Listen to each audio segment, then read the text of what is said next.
नंदीश्वर की उत्पत्ति का वर्णन। सूत जी कहते हैं, वरदान देने वाले इंद्र के चले जाने पर शिलाद ने शिव की प्रसन्नता के लिए तपस्या की। देवताओं के हजारों वर्ष क्षण की तरह बीत गए। शरीर में बमई बन गई, कीड़े दीमक लग गए, अस्थि मात्र शरीर रह गया। तब शंकर जी प्रसन्न हुए और उसके शरीर पर हाथ फेरा, जिससे वह रिष्ट पुष्ट शरीर से युक्त हो गया। उसने उमा और गणों सहित शिव के दर्शन किए। शिव ने उससे कहा कि हे शिलाद, तुझे मैं सर्वज्ञ और सर्व शास्त्र पारंगत पुत्र दूंगा। शिलाद बोला, हे शंकर, मुझे अयोनिज तथा मृत्युहीन पुत्र दो। महादेव जी बोले, हे ब्राह्मण, पूर्व में ब्रह्मा ने प्रार्थना करके मुझसे अवतार धारण के लिए प्रार्थना की है, सो मैं नंदी नाम वाला अयोनिज तेरा पुत्र हूँगा। तुम मेरे पिता होगे और मैं जगत में तुम्हारा पुत्र होऊंगा। ऐसा कहकर शिव अंतर ध्यान हो गए।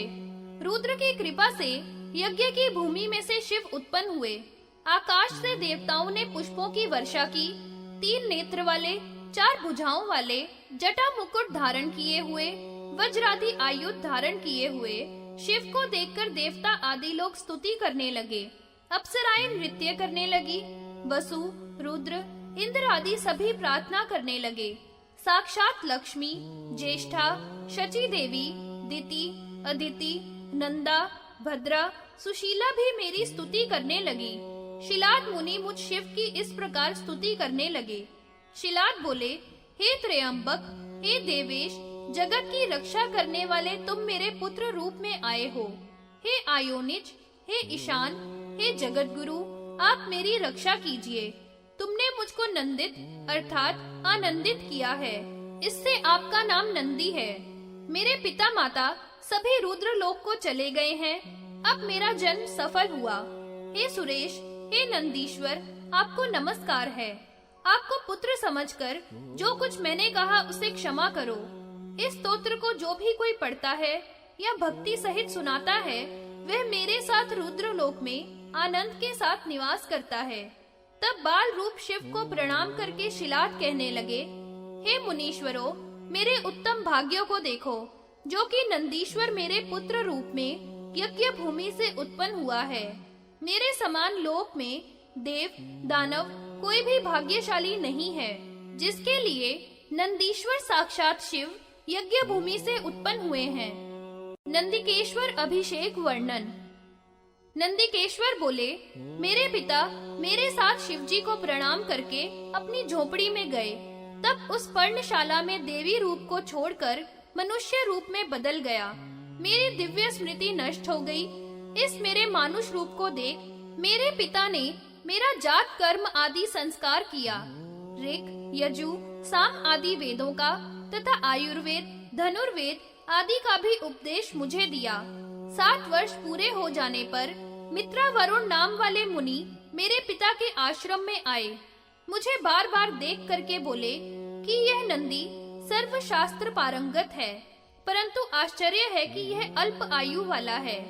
यह सुनकर मेरे पिता शिलाद, हे पुत्र, ऐसा विलाप करने लगे तथा मृतक के समान निश्चेष्ट होकर गिर गए। मृत्यु से भय वाला होकर मैं हृदय में त्र्यंबक का ध्यान करता हुआ रुद्र जाप में तत्पर हो गया। तब प्रसन्न होकर चंद्रशेखर शिवजी बोले, हे वत्स, नंदी तुमको मृत्यु का भय कहाँ? मैंने ही इन दोनों ऋषियों को भेजा था। उन्होंने लौकिक देह को देखा है, दैविक को नहीं देखा। संसार का ऐसा स्वभाव ही है कि इसमें सुख दुख होता रहता है। ऐसा कहकर भगवान ने मेरा स्पर्श किया तथा प्रसन्न होकर बोले, तुम गणपतियों को तथा हिमाचल की पुत्री देवी को देखो। ऐसा मुझसे कहा। फिर मेरे शरीर को जरा आदि से अक्षय करके कहा कि तू मेरा गण है, मेरे पास सदा रहेगा। अपनी अक्षय माला को गले से उतारकर मुझे पहना दिया। उस माला से मैं 3 नेत्र वाला 10 भुजा वाला शंकर के समान ही हो गया। शंकर बोले कि तुझे क्या वरदान दूं? फिर जटाओं से शुद्ध जल लेकर पृथ्वी पर उन्होंने छोड़ा और कहा कि नदी हो जा। वह स्वच्छ जल से युक्त कमल दल से पूर्ण महानदी बन गया। जटा और उदक से उत्पन्न उस नदी का नाम जटोदका रखा। तथा उस नदी से भगवान ने कहा कि जो तेरे में स्नान करेगा वह सभी पापों से मुक्त हो जाएगा। तब भगवान हाथ में जल लेकर पुत्रवत प्रेम से मेरा अभिषेक करने लगे। प्रसन्न हुए वृष भगवान बड़ी गर्जना करने लगे। तब उस नदी का नाम वृषध्वनि कहा गया। मुझे विश्वकर्मा के अद्भुत मुकुट और कुंडल शंकर भगवान ने पहनाए। फिर वह नदी जाम्बूनद नाम वाली भी कही गई और अब पंचनद नाम से प्रसिद्ध है। उसमें जो स्नान करके शिव की पूजा करता है वह शिव सायुज्य को प्राप्त करता है। तब भूतपति महादेव गिरिजा से बोले कि हे देवी, नंदीश्वर को मैं भूतपति तथा गणपति नाम से अभिषेक करूंगा, तुम वह ठीक मानती हो ना? तब हंसती हुई देवी बोली कि हे प्रभु, इसे सभी गणों का अधिपति बनाकर सब देने योग्य हो, क्योंकि शिलाद का यह पुत्र मेरा ही पुत्र है। तब शंकर ने सभी गणपतियों का स्मरण किया। शैलादि बोले, रुद्र के स्मरण करने पर सभी गणपति हजारों की संख्या में हजारों प्रकार के वाहनों पर चढ़े हुए कालग्नि के समान भेरी, मृदंग, शंख आदि बाजे बजाते हुए शिव के पास आकर इकट्ठे हुए। प्रणाम करके शंकर से बोले, हे प्रभु, किस प्रकार हमारा स्मरण किया, कृपया करके आज्ञा दीजिए। क्या हम यमदूतों के साथ यम को मार दें? क्या हम समुद्रों का शोषण कर दें? वायु के साथ विष्णु को पकड़ लावें? ऐसा सुनकर शिवजी बोले कि यह नंदीश्वर मेरा पुत्र है, सो मेरी आज्ञा से तुम सब अपने इस सेनापति का अभिषेक करो। जैसी आपकी आज्ञा कहकर वह गण सुवर्णमय आसन आदि सभी सामग्री इकट्ठा करने लगे। वैदूर्य मणि का मंडप बनाया, हजारों स्वर्ण ताम्र मिट्टी आदि के पात्र भरकर रखे, दिव्य मुकुट कुंडल और छत्र आदि सब इकट्ठे किए। फिर सब देवता, इंद्र आदि, विष्णु तथा मुनीश्वर वहां आए। अभिषेक विधिवत कराने के लिए शिव ने ब्रह्मा को आज्ञा दी। ब्रह्मा ने सब प्रकार का पूजन किया। विष्णु तथा दिक्पालों ने पूजन किया। ऋषियों ने पूजन कर स्तुति की। विष्णु ने हाथ जोड़कर प्रार्थना की। सभी गणपतियों ने तथा देवताओं ने अभिषेक किया। देवी ने छत्र तथा चंवर उसे समर्पण किया। देवी ने अपना गले का हार भी उसे दिया। देवी ने शिव को देखकर गणों से प्रार्थना की, सबको पूजा करने की आज्ञा की। तब सभी मुनि लोगों ने और रुद्र के भक्तों ने पूजन किया।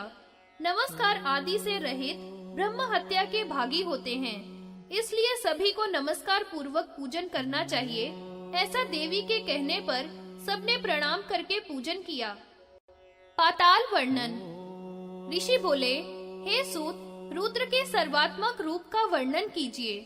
सूत जी बोले, भू, भूर्व, स्वः, मह, जन, तप, सत्य तथा पाताल, नरक, समुद्र, तारे, ग्रह, सूर्य, चंद्र, ध्रुव तथा सप्त ऋषि और देवता लोग जहाँ रहते हैं वे सब समष्टि रूप से शिव का ही रूप है। मूढ़ पुरुष माया से मोहित होकर यह नहीं जानते। यह सब जगत रुद्र का ही स्वरूप है, सो उस शिव को प्रणाम करके मैं तुमको सब कहूँगा। पृथ्वी, आकाश, स्वर, मह, जन, तप, सत्य, ये सब लोक ब्रह्मांड से ही उत्पन्न हैं। नीचे के 7 पाताल, इनके नीचे नरक है। महातल सब रत्नों से शोभित, विचित्र महलों से युक्त, अनंत भगवान तथा मुचकंद के सहित राजा बलि से सुशोभित है तथा शर्करा से बना है। सुतल पीले वर्ण का है, वितल मूंगा की सी कांति वाला है, अतल सफेद रंग का है, तल सफेद से भिन्न रंग का है। पृथ्वी का जितना विस्तार है वैसे ही नीचे इनका भी विस्तार है। सहस्त्र योजन व्योम का विस्तार है। रसातल वासुकी से युक्त है। विरोचन, हिरण्याक्ष तथा नरक आदि से सेवित तलातल नाम का पाताल कहा गया है। काल नेमी आदि से युक्त सुतल कहा गया है। तार का अग्निमुख आदि दानवों और नागों से, असुर प्रहलाद से युक्त वितल कहा है। महाकुंभ, हयग्रीव आदि से सेवित तथा नाना प्रकारों के वीरों से युक्त तल कहा गया है। तलों में स्कंद, अम्बा, नंदी गणों से सहित शिव विराजमान हैं। सब तलों से ऊपर पृथ्वी के 7 लोक तथा पृथ्वी का वर्णन भी मैं तुमसे करूंगा। भुवन कोश में द्वीप और द्वीपेश्वरों का वर्णन। सूत जी बोले, 7 द्वीप वाली पृथ्वी नदियों और पर्वतों से युक्त और 7 समुद्रों से सुशोभित है। जम्बू, प्लक्ष, शाल्मली, कुश, क्रौंच, शाक और पुष्कर नाम वाले क्रम से 7 द्वीप हैं। 7 द्वीपों में गण से युक्त अंबिका के साथ नाना वेश धारण किए हुए शिवजी विराजमान हैं। क्षारोद, रसोद, सुरोद, घटोदधि, दध्यर्णव, क्षीरोद, स्वदूत ये क्रम से 7 समुद्र हैं। इन समुद्रों में भी शिवजी जल रूप होकर गणों सहित बाहुओं से क्रीड़ा करते हैं। क्षीरा अर्णव में विष्णु भगवान शिव ध्यान में तत्पर योग निद्रा में शयन करते हैं। जब वे जागते हैं तो अखिल संसार प्रबुद्ध होता है और सोने पर सब संसार सुप्त हो जाता है। श्रीमान सनंदन, सनातन, बालखिल्य, मित्र वरुण ये सदा विष्णु भगवान का यजन किया करते हैं। अतीत अनागत सभी मनवंतरों में पृथ्वी के स्वामियों के नाम अब आपसे कहता हूँ। स्वयंभुव मनवंतर में मनु के पौत्र और राजा प्रियव्रत के 10 पुत्र कहे हैं। अग्नीत, अग्निबाहु, मेधातिथि, वसु, वपुष्पान, ज्योतिष्मान, द्युतिमान, हव्य, सवन आदि हुए। प्रियव्रत ने जम्बूद्वीप का स्वामी अग्निंद्र को बनाया और प्लश द्वीप का मेधातिथि को शलमली का वपुष्मान किया। कुश द्वीप में ज्योतिष्मान, क्रौंच में द्युतिमान, शाल्व द्वीप में हव्य को और पुष्कर का सवन को अधिपति बनाया। हव्य के जलद, कुमार आदि 7 पुत्र हुए। इन्हीं के नाम से अलग अलग देशों के विभाग हुए। इसी प्रकार प्लक्ष आदि द्वीपों के अधिपतियों के भी पुत्र हुए, जिनके नाम पर उस द्वीप के देशों के तथा वर्षों के नाम पड़े। प्लक्ष आदि द्वीपों में धर्म और वर्णाश्रम विभाग सुख, आयु, स्वरूप, बल सर्वसाधारण रूपों में थे। ये सब मनुष्य महेश्वर में, ध्यान में एवं पूजा में तत्पर रहते थे। अन्य पुष्कर आदि द्वीपों में उत्पन्न हुए राजा लोग रुद्र के भावी रूपी सुख में तत्पर रहते थे। भारतवर्ष का वर्णन। सूत जी बोले, राजा प्रियव्रत ने अपने महाबलवान बड़े पुत्र को जम्बूद्वीप का स्वामी बनाया। वह शिव का भक्त, बड़ा तपस्वी, श्रीमान इंद्र विजयी तथा बुद्धिमान था। उसके पुत्र 9 प्रजापति के समान महादेव जी में परायण हुए। बड़ा पुत्र नाभि, दूसरा किमपुरुष, हरिवर्ष, इलाव्रत, रम्य, 6वां हिरण्यमान, 7वां कुरु, 8वां भद्राशव, 9वां केतुमाल नाम वाले थे। इनके जम्बूद्वीप में देशों का अब वर्णन करूंगा। पिता ने नाभि को दक्षिण देश हेमाख्य दिया, हेमकुट नाम का देश किमपुरुष को, हरि को नैषद, इलाव्रत के लिए मेरु, रम्य को नीलाचल पर स्थित देश, श्वेत नाम का देश जो उत्तर में है वह हिरण्यमान को, श्रृंगवर्ष को कुरुपुत्र के लिए, मालवान देश को भद्राशव को, गंधमादन केतुमाल नामक पुत्र को दिया। आग्निघ्र अपने देश को पुत्रों में अभिषेक करके तपस्या के लिए चला गया। स्वाध्याय में तत्पर होकर शिव ध्यान में मग्न हो गया। किमपुरुष आदि के 8 देशों में बिना ही सिद्धि के सुख की वृद्धि तथा जरा मृत्यु का भय नहीं है। इन 8 रुद्र क्षेत्र में मरे हुए स्थावर जंगम प्राणियों को रुद्र की समीपता मिलती है और अंत में परागति को प्राप्त होते हैं। नाभि के पुत्र और मेरु देवी पत्नी से सर्वश्रेष्ठ बुद्धिमान ऋषभ नाम वाला पुत्र हुआ। ऋषभ के 100 पुत्र हुए, जिनमें सबसे बड़े भरत थे। ऋषभ भरत को अभिषेक करके ज्ञान वैराग्य में मग्न होकर नग्न जटाधारी तथा निराहारी शिव के बड़े भारी भक्त हुए और शैव पद को प्राप्त हुए। हिमाचल से दक्षिण देश को भरत के लिए दिया गया था, इसलिए विद्वान उसे भारतवर्ष नाम से जानते हैं। भरत का पुत्र भी बड़ा बुद्धिमान बलवान सुमति नाम वाला हुआ। भरत उसे राज्य का भार सौंपकर तपस्या के लिए जंगल में चले गए। जम्बूद्वीप में मेरु का वर्णन। सूत जी बोले, इस द्वीप के मध्य में मेरु नाम का पर्वत नाना प्रकार का शिखर वाला स्थित है। 84,000 योजन उसकी ऊंचाई है और 16,000 योजन पृथ्वी में धसा है। 16,000 योजन तक वह पृथ्वी पर फैला हुआ है। महेश्वर के शुभ अंग से स्पर्श होने पर यह स्वर्णमय है। धतूरे के फूल के समान यह सभी देवताओं का शुभ स्थान है। यह देवताओं की क्रीड़ा भूमि है। पूर्व की ओर पद्मराग मणि की शोभा वाला है, दक्षिण में सोने के समान, पश्चिम में नील मणि के समान तथा उत्तर में विद्रुम के समान शोभा वाला है। अमरावती नाम की नगरी इस पर नाना प्रकार के महलों से युक्त पूर्व भाग में स्थित है, जो नाना प्रकार के देवगणों के सहित मणियों से शोभा संपन्न है। अनेक प्रकार के बंधनवारों से युक्त तथा अप्सराओं में गौरवशाली है। नाना प्रकार के फूल, बावड़ी, नदी नालों से युक्त है, जिसमें सुवर्ण और मणियों की सीढ़ी बनी है। अतः यह अमरावती सभी भोगों से युक्त है। मेरु पर दक्षिण में यमराज की वैवस्वतीपुरी दिव्य भवनों से युक्त है। नैऋत में कृष्ण वर्ण शुद्धवती, वायव्य में गंधवती, उत्तर और ईशान में यशोमतीपुरी है। यहाँ ब्रह्मा, विष्णु और महेश्वर के स्थान है। यक्ष, गंधर्व, मुनि श्रेष्ठों के द्वारा यह सदा सेवित है। पर्वत के ऊपर शुद्ध स्फटिक मणि के समान विमान स्थित है। उसमें महाभुजा वाले सूर्य, चंद्र, अग्नि के 3 नेत्र वाले देवी तथा षडमुख के साथ ऊंचे सिंहासन पर विराजते हैं। उससे नीचे विष्णु भगवान का विमान, उससे नीचे दक्षिण में ब्रह्मा जी का पद्मराग मणि का विमान है। फिर शक का, सोम का, वरुण का, पावक का, वायु का दिव्य विमान विराजमान है।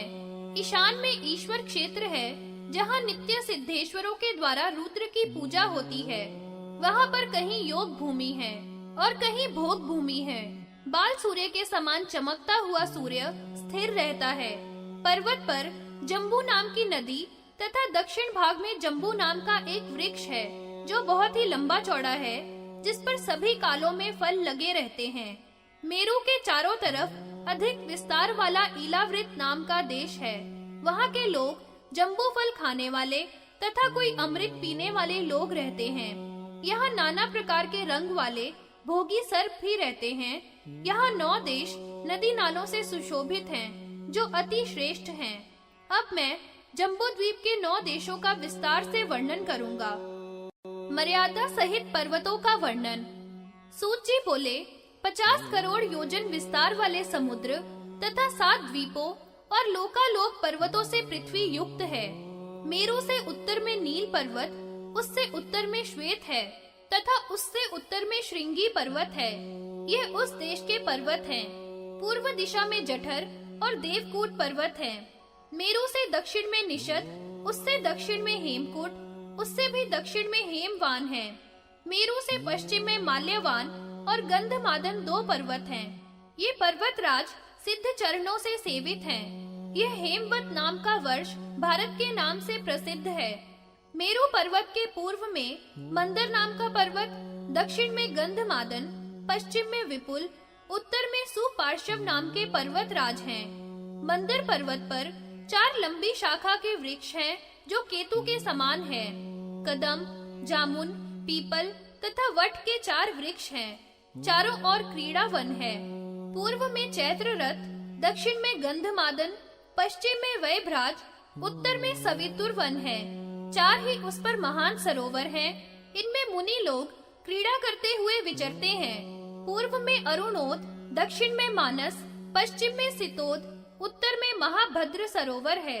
अरुणोद सरोवर से पूर्व में बहुत से पर्वत हैं, जिन्हें मैं संक्षेप से कहता हूँ। सितांत, कुरुंड, कुरर, विकार, मणि, शैल इत्यादि पर्वत हैं। मंदर पर्वत के पूर्व दिशा में सिद्धों का वास है। वहाँ पर्वतों की गुफा में और वनों में रुद्र क्षेत्र है। मानस सरोवर के दक्षिण में बहुत से पर्वत हैं, जिनमें दिव्य रुद्र क्षेत्र स्थापित किए गए हैं। दिव्य पर्वतों के ऊपर देव शंकर के असंख्य धिमान हैं, जिनमें शिव जी की कृपा से अनेक सिद्ध और मुनि लोग वास करते हैं। इसी प्रकार से पातालों की भी स्थिति है। वहाँ भगवान विष्णु की साक्षात मूर्ति भगवान हलायुध विद्यमान है। वहाँ देव देव की शैया है। पनस वृक्षों के वन में श्री शुक्राचार्य सहित उरग रहते हैं। मनोहर वन में करोड़ों संख्याओं के वृक्ष हैं। वहाँ गणों के साथ नंदीश्वर शिव की स्तुति करते हैं। संतानक स्थली के मध्य में साक्षात देवी सरस्वती रहती है। इस प्रकार संक्षेप से मैंने वन तथा पर्वतों में रहने वाले इन वनवासियों की कथा तुमसे कही है। इनका वर्णन विस्तार से मैं नहीं कह सकता। भगवान की रचना से देशों का वर्णन। सूत जी बोले, शितान पर्वत पर पारिजात वन में इंद्र, उसके पूर्व में कुमुदादि पर्वत हैं। वहाँ दानवों के 8 पर्वत हैं। सुवर्ण कोटर में भी राक्षसों के स्थान हैं। नीलक लोगों के भी 67 नगर हैं। नील पर्वत पर भी 15 नगर हैं। किन्नर और विद्याधरों के महाशैल पर 3 पुर हैं। बैकुंठ में श्रीमान गरुड़, करंज में नील लोहित और वसुधार में वसुओं का निवास स्थान है। रत्न घाट पर सप्त ऋषियों के 7 स्थान है। गजशैल पर दुर्गा आदि के स्थान है। सुमेरु पर वसुओं का स्थान है।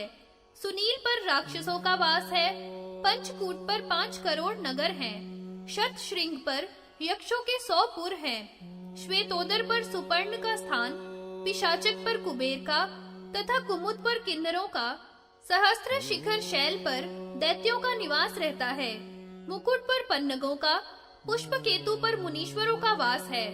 तक्षक शैल पर 4 स्थान हैं, जहाँ पर ब्रह्मा, इंद्र, विष्णु तथा रुद्र का तथा गुह, सुमेर तथा सोम भी स्थान बनाकर रहते हैं। श्रीकंठ की पर्वत गुहा में उमा सहित शंकर निवास करते हैं। श्रीकंठ के अधिकारी देवेश्वर शंकर ही हैं। इस अंड की उत्पत्ति शंकर से हुई है, इसमें संशय नहीं है। वैसे अनंत, ईश आदि को भी अंड पालक कहे गए हैं और विद्येश्वर आदि चक्रवर्ती भी हैं। श्री कंठ से अधिष्ठित स्थान मर्यादा पर्वतों पर संक्षेप से मैंने कहा है। यह संपूर्ण चराचर जगत श्री कंठ से ही अधिष्ठित है। प्रलय की अग्नि अर्थात शिव तक का वर्णन मैं विस्तार से भला कैसे कर सकता हूँ। भुवन कोश में स्थित अनेकों द्वीपों का वर्णन। सूत जी बोले, सुशोभन महाकूट गिरी के बीच में देवकूट पर्वत है, जो सोना, नीलम, गोमेद, वैदूर्य आदि की कांति वाला तथा अनेकों मणियों से निर्मित चंपक, अशोक, पुन्नाग, बकुल आदि के वृक्षों से सुशोभित है। अनेक प्रकार के झरने, पुष्पों की वर्षा करने वाले अनेक प्रकार के वृक्षों से शोभायमान है। 10 योजन विस्तार वाला नाना भूत गणों से युक्त यहाँ भूत वन है। उसमें महामणियों से स्थित शंकर भगवान का प्रकाश वाला स्थान है। वह स्थान सोने के परकोटा वाला तथा मणियों से बंधनवार वाला है। वही मणियों के सिंहासन पर नाना मणियों और वस्त्रों से युक्त विचित्र मंडपों, वाराह, शार्दूल आदि के चिन्ह वाला, नंदीश्वर गणों से सुशोभित, ब्रह्मा, विष्णु, इंद्र के समान मूर्तियों से युक्त देवताओं के प्रभु शंकर जी का निवास है। देवता लोग उनकी सदा पूजा करते हैं। शंख, झालर आदि का शब्द निरंतर होता है। देवगण, सिद्ध आदि सदा शंकर की पूजा करते हैं। यहाँ देवराज कुबेर आदि का स्थान है। अन्य करोड़ों यक्षों का भी स्थान है। यहाँ गणों सहित हर की पूजा होती है। वही मंदाकिनी नाम की नदी है, जिसके सुवर्ण और मणियों के सोपान है। यहाँ जम्बू नदी में पद्म गंध स्पर्श से युक्त नाना प्रकार के कमल खिले हैं। यक्ष, गंधर्व, अप्सरा आदि इस नदी का सेवन करते हैं। देव, दानव, यक्ष, किन्नर, गंधर्व इस पवित्र मंदाकिनी के जल का सेवन करते हैं। उस नदी के उत्तर की ओर महादेव जी का सुंदर स्थान है, जो वैदूर्य मणि आदि से संपन्न है। उसमें शंकर जी विराजते हैं। वहाँ गणों सहित, अंबिका सहित शिवजी महाराज क्रीड़ा करते हैं। वहीं पर अनेक महलों से युक्त रुद्रपुरी नाम का नगर है। वहाँ अपने स्वरूप को सैकड़ों प्रकार का बनाकर शंकर जी अंबिका और गणों के साथ क्रीड़ा करते हैं। ऐसे शंकर जी के हजारों स्थान हैं, जिन्हें शिवालय कहते हैं। हे मुनि श्रेष्ठ, प्रत्येक द्वीप में, पर्वतों पर, नदियों के किनारों पर तथा समुद्रों की संधियों पर अनेकों शिवजी के स्थान हैं। भुवन कोश का स्वभाव। सूत जी कहने लगे, हे ब्राह्मणों, मैंने तुमसे बहुत सी जल वाली नदी और सरोवरों को कहा, जो असंख्य हैं। कोई पूर्व मुख वाली, कोई दक्षिण मुख वाली है, जो हर देश में कही है। आकाश रूपी समुद्र में जो सोम कहा है, वह संपूर्ण भूतों का आधार है और देवताओं के लिए अमृत का भंडार है। उससे निकली हुई आकाश की नदी अमृतोदका नाम वाली है। वह ज्योतिषमती है, करोड़ों तट और आकाश से युक्त है। जैसे सोम है वैसे ही वह दिनों दिन बदलती रहती है। वह 84,000 योजन ऊंची है। वहाँ बहुत ऊंचा मेरु है। वहाँ श्री कंठ अम्बा के साथ क्रीड़ा करते हैं। वहीं पर मेरु की परिक्रमा करती हुई पुण्य जल वाली नदी आती है, जो मेरु पर्वत के चारों शिखर पर गिरती हुई महादेव जी की आज्ञा से समुद्र में गिरती है। इससे निकली अनेक नदियाँ सब द्वीपों और पर्वतों में बह रही है। ऐसी नदियाँ असंख्य हैं। गंगा तो अंबर से ही आई है। भद्राशव देश में स्त्री और पुरुष सभी चंद्रमा की सी शक्ल वाले हैं, जो काले आम के रस का भोजन करने वाले हैं और शिव जी की कृपा से 10,000 वर्षों तक जीवित रहते हैं तथा रमणीक देश में जीव वट के फल का भोजन करते हैं। वे 11,500 वर्ष तक जीवित रहकर शिव का ध्यान करते हैं। कुरु वर्ष में स्वर्ग से आए हुए सभी जीव मैथुन से उत्पन्न होते हैं तथा दूध का भोजन करते हैं। भारत वर्ष में मनुष्य कर्म के अनुसार आयु वाले, नाना वर्ण वाले, छोटे कद के होते हैं, जो 100 वर्ष की आयु वाले हैं। वे अनेक देवों के पूजन में लगे रहते हैं तथा अनेकों प्रकार के कर्मों का फल भोगते हैं। वे सभी कमजोर तथा थोड़े भोगी होते हैं। नागद्वीप, सौम्य द्वीप, वारुण द्वीपों में उत्पन्न होने वाले जीव कोई मलेच्छ तथा कोई पुलिंद होते हैं। भारतवर्ष के लोगों की प्रवृत्ति स्वर्ग और अपवर्ग में होती है। किमपुरुष देश में रहने वाले पुरुष सोने के से रंग वाले तथा स्त्रियां अप्सराओं के तुल्य होती हैं। 10,000 वर्ष तक जीवित रहती हैं। उन्हें रोग तथा शोक नहीं होता। वे प्लक्ष का भोजन करते हैं। हर वर्ष देश के जीव देवलोक से आए हुए देवताओं के से आकार वाले होते हैं, चांदी के से रंग वाले होते हैं। उन्हें मृत्यु की जरा भी बाधा नहीं है। ईख के रस का पान किया करते हैं और शंकर जी की भक्ति में तत्पर रहते हैं। इलाव्रत में रहने वाले 10,000 वर्ष तक जीवित रहते हैं। वहाँ न तो सूर्य तपता है, न चंद्र, नक्षत्र चमकते हैं। शंकर के प्रभाव से वे कमल के समान सुंदर आकार वाले होते हैं। जम्बू द्वीप के रहने वाले जम्बू रस का पान करते हैं। उनको जरा तथा भूख बाधा नहीं पहुंचाती। उनको ग्लानि तथा मृत्यु भी नहीं सताती है। इस प्रकार 9 द्वीपों के रहने वालों के वर्ण, आयु आदि का मैंने संक्षेप से वर्णन किया है। पितृश्वरों का स्थान श्रृंगवान पर्वत कहा गया है। हिमवान भूतों का, यक्षों का तथा ईश्वर का भी स्थान कहलाता है। इसके अलावा सभी पर्वतों पर अम्बा के साथ और गणों के साथ भगवान नील लोहित वास करते हैं। ये सभी पर्वतराज जम्बू द्वीप में ही स्थित हैं।